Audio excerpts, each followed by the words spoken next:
O God of resilience and new life and new strength. May the words of Scripture come alive in our midst this day. May we be open to the things that you are doing in us and through us.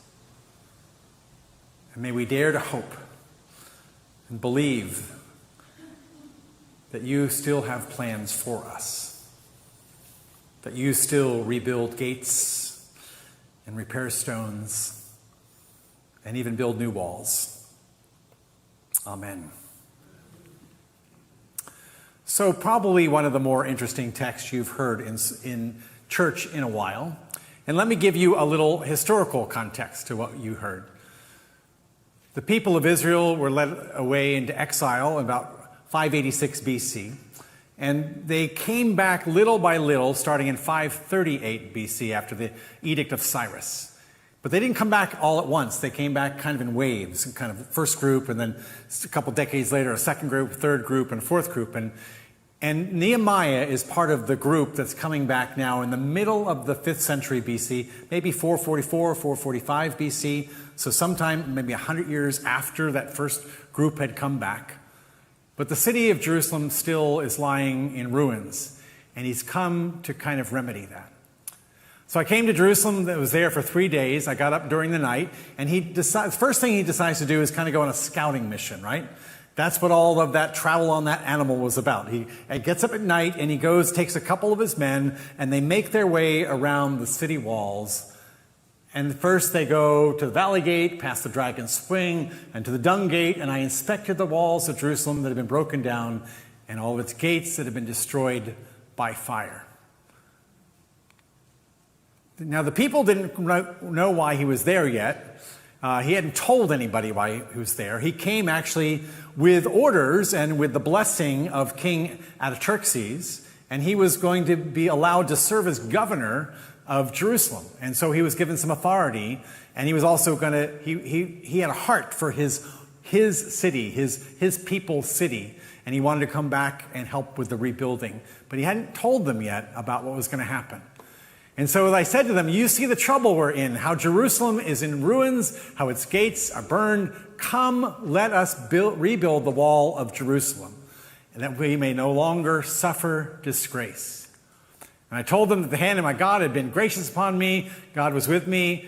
And then they said, so this is his plea to them, we're going to rebuild this, and they say to him, let us start building.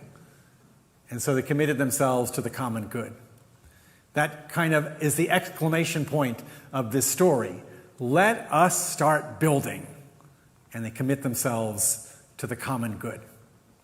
Now, I went ahead and read chapter 3 for you because chapter 3 is really boring. This was dense enough to get through, but chapter 3, if you need some good bedtime reading, you're having trouble falling asleep tonight, go to Nehemiah chapter 3.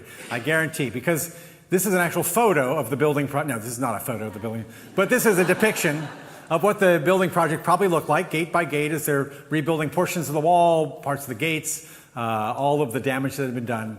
In chapter 3, we get a glimpse into how it's going to happen. It's not going to all happen at once or all by the same people. In chapter 3, Nehemiah says, you get a gate, and you get a gate, and you get a gate, right? Because that's what he says. Eliashib with his fellow priests, take the sheep gate. Hassenaah, the fish gate. Joiada, the old gate. Hanun and Zanoans, the valley gate. Malchijah, the dung gate. Shalom, the fountain gate. And there are more. I could go on if you'd like, but I thought that was enough, right? And in between, he talks about all the people who are going to build the sections of the wall in between as well. So alongside of these gates are all these sections of the wall that need to be repaired. And there are all those people, son of, who's going to help build with their group of people. So it's all the tribes, all these leaders, all these people, and they've all been given an assignment. Because if Nehemiah had come back to just try to build on his own, he would have gotten very little done. He knew that he needed a whole community behind him if they were going to get anything done that was going to be meaningful and lasting. And as I think about 2023, and I think about our road back of recovery from 2020, it's been a long road, 4 years, coming out of COVID and reinventing ourselves as a church and having to rebuild gate by gate and stone by stone. And it is a year of resilience. It was a year when we did that, a year when we started to see the fruits of some of that rebuilding together. And it wasn't the pastors and it wasn't the staff, it was all of us. It was all of us doing that together. So let me tell you the places where I saw the gates coming back, where I saw the stones being put back in place. The first was we did a lot of eating together last year. And we intentionally did a lot of eating together in small groups. And so we've been rebuilding the gates group by group by group, stone by stone by stone. When you break bread, that means to kompanos, to have bread with someone, means to be in companionship, means to be in community with them.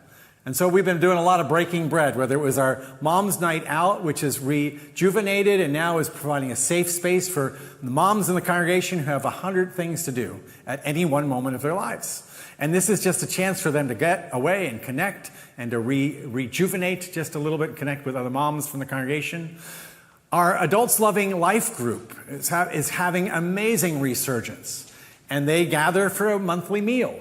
And then they have a program together. And this past week, when Tracy Emerson was here talking about her career as a naval aviator, I was told, the most people that had ever been to an all luncheon. 58 people were at the all luncheon on this past week. So it was really amazing, the community breaking bread together there. We have a Faithful Foodies group. It's our young adult group, and it's never the same month to month, but there's a group of about 18 to 20 young adults now that are coalescing, and they're going out and trying different ethnic foods every month. I think you've done Indian so far, Korean barbecue, it's pho, Vietnamese pho is next. Is that right? The next thing. And so this group of Faithful Foodies that are gathering, breaking bread together, relationship by relationship, stone by stone. Our dinner party groups, which some of you used to be part of the fellowship club, this is kind of a rebirth, a rebranding of that in some ways, where people getting together in one another's homes and breaking bread, getting to know each other's stories, getting to connect with each other's lives. And so there was a big gathering with lots of folks together, but then there was also the smaller gatherings that have started in people's homes. One of the most exciting groups for me over the last year was our men's breakfast group that is formed. Because we've got a committed core of about 30 people, and then some more people that are connected and have tried it out a little bit. But this is a men's group that is meeting monthly at least and forming relationships, not just eating breakfast. At our January breakfast, we took over the breakfast shop in Severna Park. We kept adding tables, and then we spilled over into another booth. We couldn't all fit at one table. And not to be outdone, the Romeo's group, which is our retired old men eating out, they've been gathering, and now for their January meeting, we added chairs. We had a table reserved for 10, and we had 17 people show up. And so this new community that's forming there as well. It's very exciting to see. Not all of our groups eat together. A few of them just meet together. So we have a faith and race group, but what we do is we digest important, hard stuff together. We read books, we see films, and we try to take in what it means to be faithful reconcilers in a world that is still divided along racial lines too easily and too often. And so Enger came and spoke as one of our guest presenters last year. And our Sacred Worth group provides a safe space for our LGBTQ brothers and sisters and siblings here. It's a safe place for families, for individuals. It's a place, yes, that is Reverend Carissa. We were together at a gathering up in Baltimore, and the Sacred Worth group was up there with them. But so that having allies and having a safe place for people to be. So some of our groups are not eating together, but we are meeting together and doing significant things too. I came across this quote this week that says, resilience is rooted in relationship. Resilience is rooted in relationship. Think about it in your own life, right? When you are going through a hard thing, it's not usually, you don't get through on your own often. You get through with the support and the connection of other people. And so God draws up strength in you, but also God draws people alongside of you to get you through it. And so we have been gathering group by group, stone by stone, gate by gate, starting with relationships. And that's been part of our resilience as a congregation, been part of our coming back. We are intentionally opening the door wider here at Severna Park. We've made it a point to reinvigorate our hospitality team, and so they are doing more. On a Sunday morning, we're giving out these nice cookie mix jars that you'll often find people greeting you at the door and welcoming you in. I just talked to one of our new guests this week, and she said it made such a difference that someone asked my name when I walked in here. I was just not anonymous. Someone greeted me, they introduced who they were, and they said, welcome, I don't think we've met. And it's just that simple act of greeting and welcoming somebody. The youth are coming back strong. It was hard to do youth group during the pandemic. Do you remember? Lee had to do Zoom youth group. She had to do parking lot youth group. She had to do every kind of youth group that to keep people spread and safe, and that was kind of normal.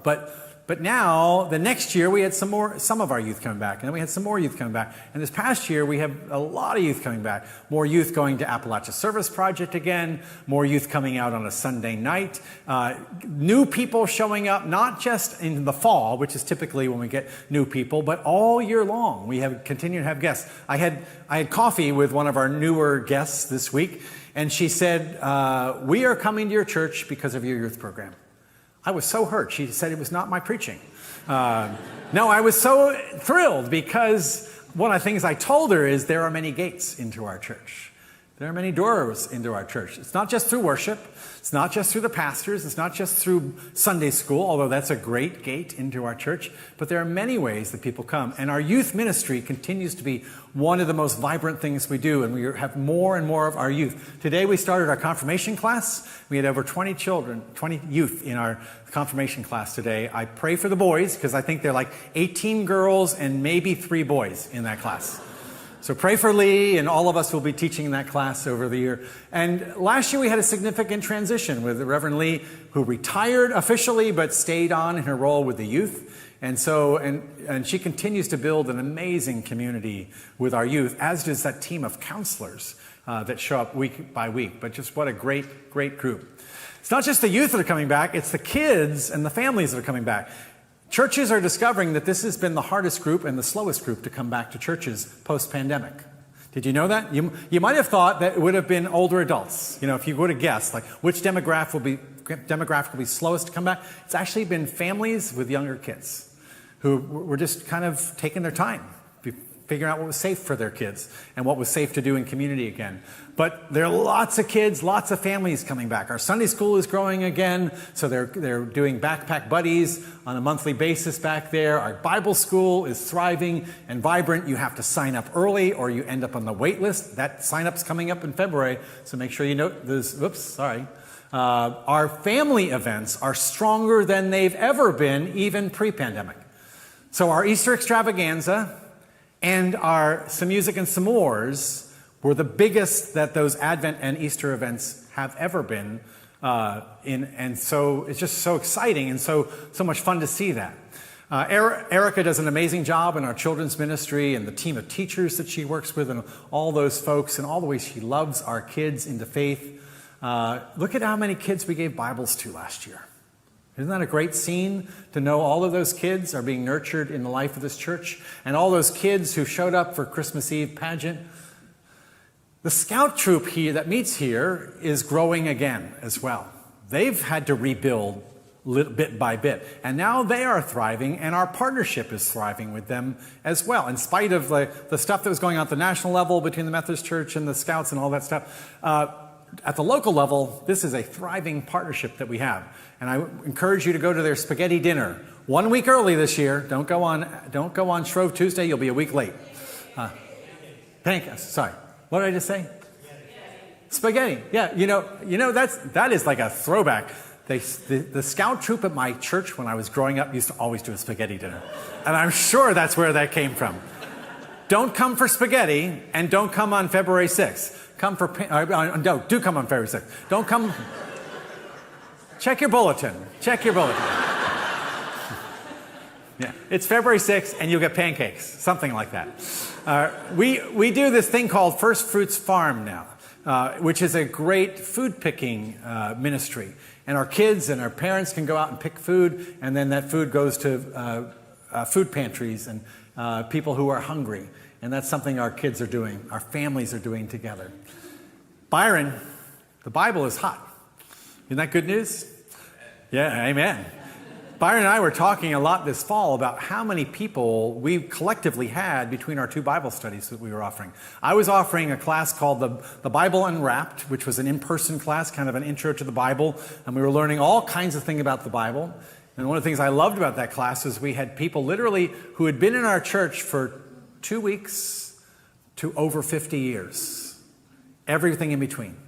And so the conversation was so rich, and so all kinds of perspectives, all kinds of history with Bible study, and all kinds of community that was forming as we studied. And I had 30-some people, but Byron had close to 70 people with his online Bible study this fall. And so we had about 100 people studying the Bible this fall. And Byron said it was not even that exciting a class that I was offering. I'm quoting you sort of accurately.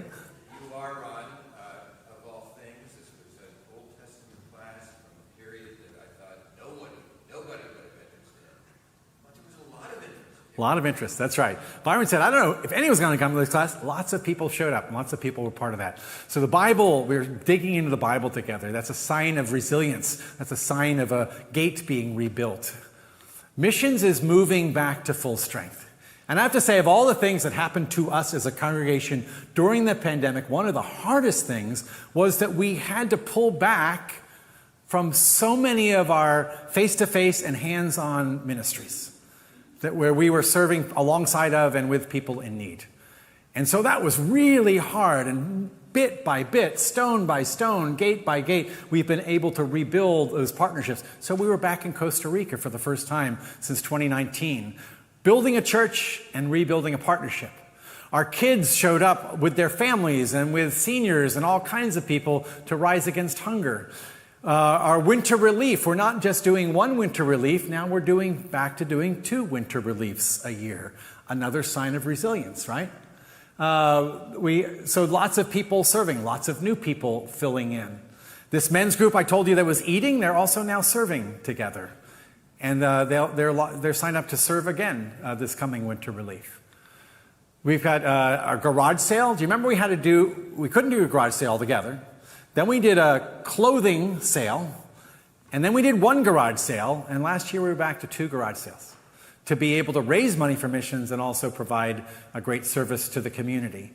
And so that was all of these things, markers of resilience along the way, and a lot of joy in the midst of serving together.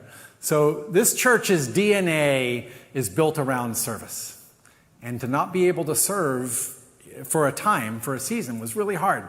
But now we are able again, and now we are re-engaging, and so many of you are stepping up to be part of that. This is from the Martin Luther King Day of service last year down at Span. We helped paint and fix up the place where people received their food. We've had longtime friends who are returning. We had some people come back for the first time post-pandemic last year. They didn't come back right away that first year or the second year, but the third year we started to see some people still coming back. And it's wonderful to be welcoming longtime members here and longtime friends, so much so that we decided to do a directory because we want to connect the returning and we want to connect the new. And every single Sunday, there are new faces here. It's one of the most joyful things for me to see as a pastor, and probably for you. I hope you love the fact that you come into worship and you say, I don't know them. I don't know them either. Isn't that a great thing? Now, I hope you know some people. I hope you see your friends, and I hope you connect with your friends. But I hope that you are also starting to connect with new people. And we have new people who aren't just coming like once or twice. They're coming and they're staying. They're coming and they're getting involved. They're coming and they're joining. We had 29 new members join last year, in addition to our 15 confirmands who joined. And I would not be surprised if we have 50 adult members join this year. I think that's kind of the path that we're on. I think that we have a lot of new people. I rarely do this. I'm really careful about putting new people on the spot. But I'm going to do it for today. Bear with me. If you are new to our congregation or started coming regularly in the last 2 years, would you mind just standing up for a second? You will not be alone. As I look around, there are many of you who just started coming in the last 2 years. And that's been multiplied over all of our worship services. Thank you. You can sit down. I'm not going to make you stand the whole rest of the service. But that was multiplied. We probably had 30 people stand up at the 9:15 service today. Lots of new faces, lots of new families that are connecting here, which is great. Now, this is the real reason you came to church today, right? To get the financial report? It's one of the reasons, maybe. But I think it's important to report out on our finances and our stewardship as a congregation. And last year, we were treating, those of us who serve on the finance committee and the church council, we knew this was going to be a transitional year. And the reason we knew that is because we were coming away on off of 2 years from a large chunk of money that we had gotten from the federal government to help us sustain through the pandemic. So we were coming off, we knew that we started last year with a $156,000 hole to fill. For 2 years, we got $156,000 to help support salaries, to help keep people on their payroll. That's what that program was designed for, and we're grateful for it. We did not lose any staff because, we had some staff changes, but we didn't lose any staff or have to downsize. Many churches did during the pandemic. And we have our entire staff intact. And that was partly because of that. So anyway, our giving was up about $70,000 last year over 2022. Isn't that great news? Those are the real numbers right underneath there. 1.33 and $1.27 million.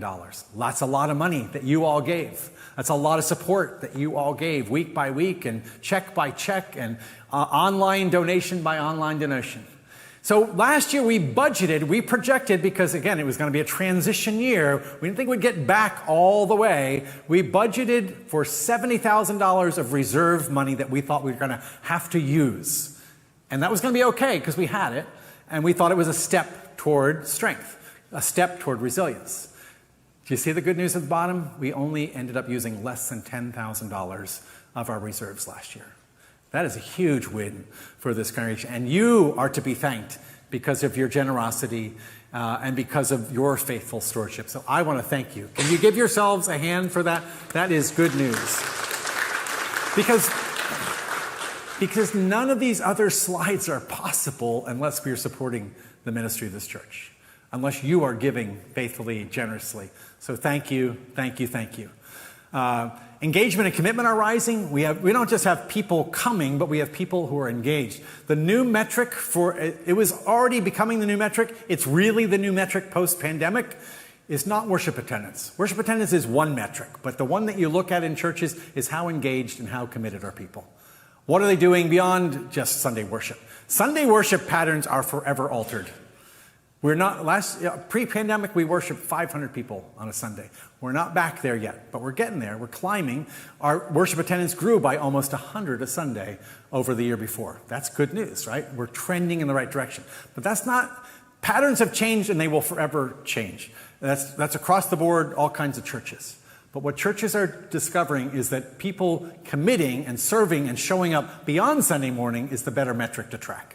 That's a better sign of health of your church. And we have so many people showing up in groups and in serving in all these different ways, in leadership and new people and older people and people mixing in all of these settings. A couple hopeful markers of pre-COVID strength that we are seeing. Some things that said, gosh, this feels like the old days, right? Number one, this is All Saints Sunday. We had a wonderful service where we marked and remembered the life of all of those saints who were departed. It's always one of my favorite, always a bittersweet Sunday here, but an important Sunday. It was also an important Sunday because we had 429 people here that Sunday. That was the most, to that point, we exceeded it in December, but that was the most people we'd had on a Sunday morning worship that was not Christmas or Easter or Lee's retirement, right? And only Lee's retirement was barely more than that, quite honestly. So that was a marker, right? That was a marker of strength, that there are people coming back. Another marker of resilience was the family Christmas Eve service this past Christmas Eve. How many of you were at the family Christmas Eve? It was wonderful chaos. We had a lot of 9:15 people were at that service. You all chose for sanity. You came to the 7 or the 9 o'clock services, right? Yeah, you're nodding. You said you wanted the brass, you wanted the choir, you wanted all that. Well, if you were brave enough to come to the 4 o'clock service, we had 500 people in this sanctuary. It was like the old days. We had to pull in every single chair into this space to accommodate everybody. And it was another marker of resilience and coming back. So it's another sign of how far we've come. But it's not just Christmas Eve worship that it's alive. Sunday after Sunday, we are blessed with amazing music and variety, whether it's our contemporary service or our traditional service, whether it's seasonal worship on Ash Wednesday, or whether it's Sunday by Sunday, the choir singing for us. I understand we even have a ringer in our choir today from Florida. Is that right? Did you? Yeah. Nice. Beth Dietrich did a little recruiting of her sister-in-law. That's great.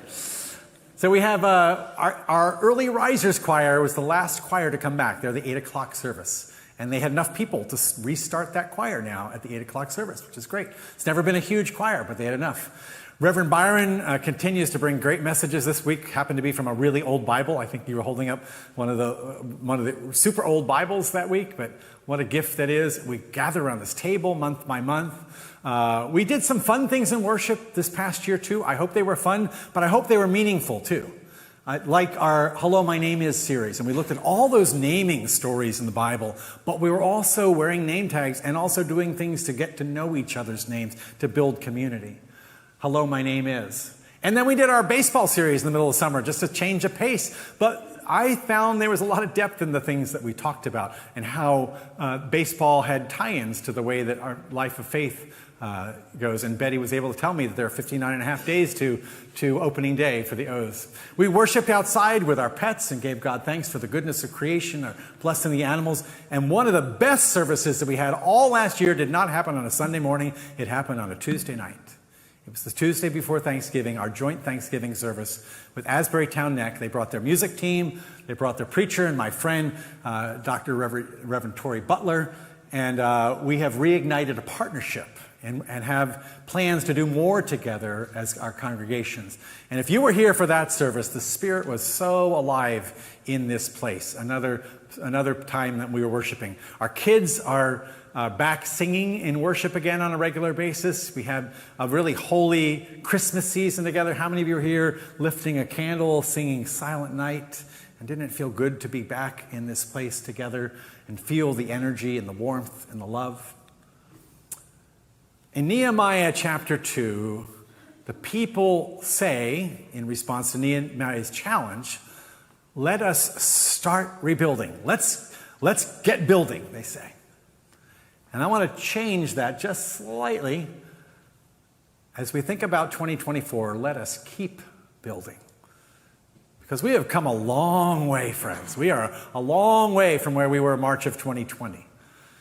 But we still have a ways to go, and so we're not going to stop yet. We're not going to rest where we are. But there is so much to celebrate about God's goodness in our midst.